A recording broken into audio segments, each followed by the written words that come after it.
y'all, it is your intoxicating bartender from Intoxicating Tastings, of course. And Happy New Year. It is 2020. There are wonderful things that I would love to bring your way. Just continue to like, share, comment. I love to hear you all's opinions. That's the best part of this all. When you guys come in and communicate with me, it helps me to know what you want to see, what you like, what you don't like, all of the above. So today we are doing a review on a cocktail that I found on the internet. I do tend to do that from time to time, try other people's cocktails. I try not to mess with the recipes. Unfortunately, a lot of times I wind up doctoring it up to my liking. And unfortunately, today's recipe was no different, but it had a really good base. So it could just be that some of the fruits that are in this recipe are out of season. So it could have really tampered with the recipe. Anyways, today our drink of choice is a bourbon.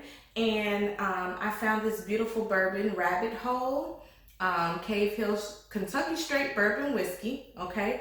47.5% alcohol, which means it's 95 proof. Look at that, yes. Matured over 2 years in new charred American oak barrels, and it is a 4-grain small batch. Corn, malted wheat, malted barley, honey malted barley, and it's never chilled, filtered as it should be. Aged in handcrafted casks by Calvin Cooperage.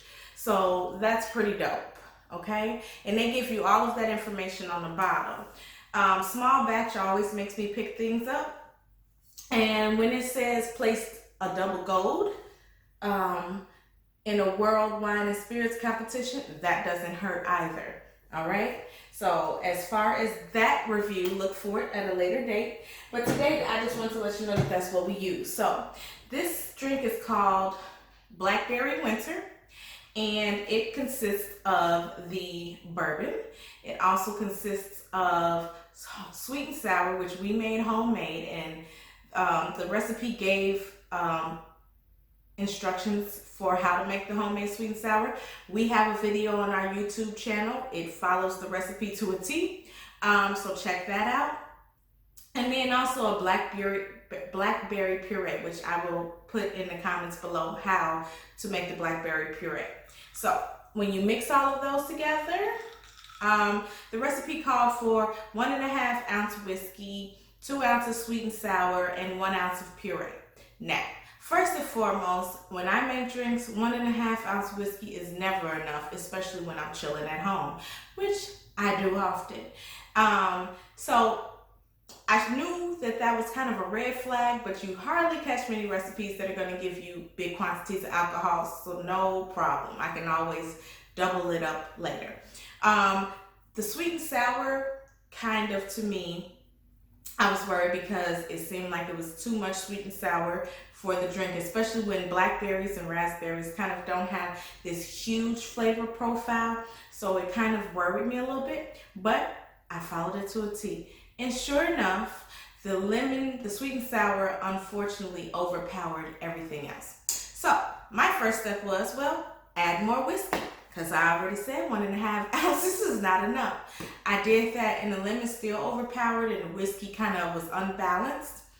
So a lot of other people would have said, well, add more puree, right? Well, the problem is if the berries aren't as flavorful as you like them to be, then adding more puree only is adding more sugar, because the puree definitely adds sugar, asks for sugar in the recipe, and so that's not necessarily what you want either. So what I did was I just toned back on the sweet and sour. So I did 2 ounces of whiskey, 1 ounce of sweet and sour, and 1 ounce of blackberry puree. Actually, I did 1.5 ounces because I did want to try to make up a little bit for it, and it came out perfectly.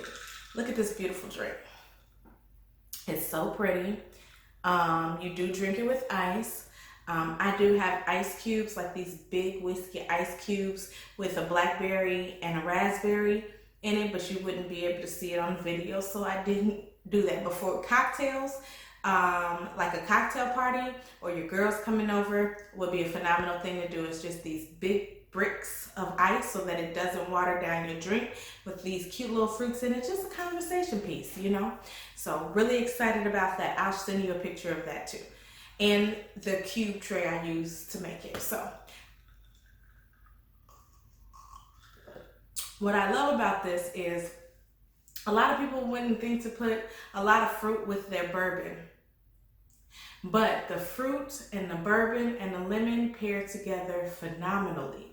It is just this flavorful drink, not too sweet, and still strong enough. Unlike maybe a vodka, which doesn't have much character to it. The Blackberry Puree and the sweet and sour would totally take over the drink and it becomes too sweet for me. But the bourbon is masculine enough, or I should say strong enough, because there are strong women out here too, okay? Do you see these? Yeah, I like those. Anyways, it is strong enough that it carries its own. So you still taste the alcohol. And someone like me, I'm always one who wants to taste my alcohol in the drink. If you don't want to taste your alcohol, just do the 1.5 ounces with the 1 ounce sweet and sour and 1.5 ounce blackberry puree, and you'll be just fine too. But for me, this is perfection. And once again, since the bourbon is 97, I believe 95 proof, I should only need one of these, 2 tops, and I'm gonna sleep very well tonight, okay? So I'm preparing for my work week. This is what I'm drinking. Comment below what you're drinking. I'd love to know if you're drinking at all. You know, some people on Sundays, it's their day to mellow out. But for me, I'm going in, y'all. And I hope you all had a great weekend. I hope you all have a great work week. And once again, I love you guys. Keep liking us. Please keep sharing us. Our YouTube channel, our subscribers are growing, and I appreciate you all so much for that. Intoxicating tastings in the tasting corner. Have a good one.